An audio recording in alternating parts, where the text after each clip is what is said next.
Well, just to help you with, I mean, giving you an understanding as to what are the things which I pretty much went ahead and did. I obviously didn't really randomly, and I mean, however rash it might sound, I mean, obviously any person who is pretty well settled would be using some mechanisms to arrive at a decision. So now, I mean, however much I would like to tell you that I jumped blindly into the entrepreneurial phase, obviously I did some basic research, because it was like at the end of it putting at stake not only your career at stake, but your entire family's social whatever.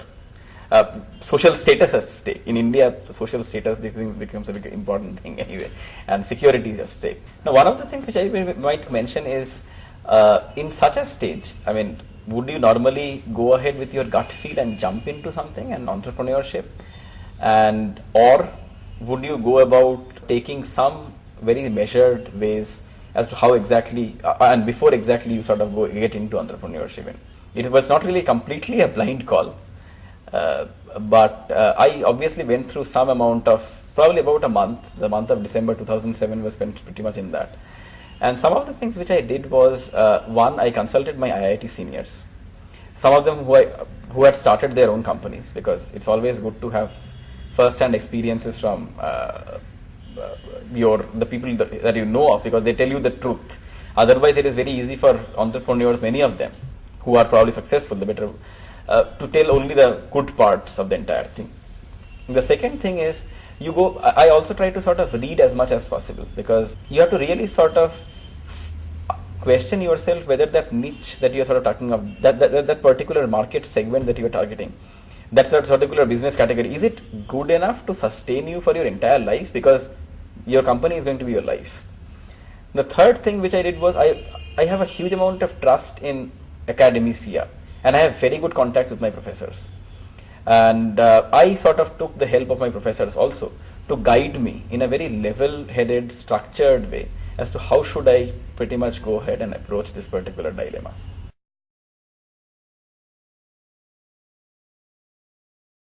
Let me try to share with you some of the things which I did, or so-called answers to the dilemmas that I posed to you. Again, let me tell you that there is no right answer or wrong answer in this. It is just, I mean, how I approached it and how I sort of got into certain things. And it is probably at best the decision which I took.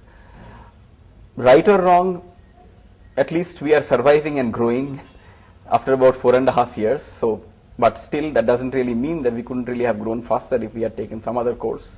So again, it's all a subjective decision. And I would definitely hope that you have had sufficient information to, and at least have been able to have a reasonably healthy debate as such on each of these dilemmas that I posed to you. Well, without further ado, let me start with the first one. The first dilemma was, what really prompted me to jump into entrepreneurship? Was it the Supreme Court judge's statement, what is the super cyclone, or was there some incident which was related to my cushy job which got me to jump into this? Well, I jumped into this because I guess that is typical with probably most of the cases, a hope to change the world. So what really inspired me most personally was that statement by the Supreme Court judge, which still keep coming back again and again, literally like every day to me still, that what have you done which has really added value or contributed to the society, which has been generous enough to give you one of the best educations that anyone in this society can probably get. So again, it's a lot of idealism behind this, but that's typically the way that I am.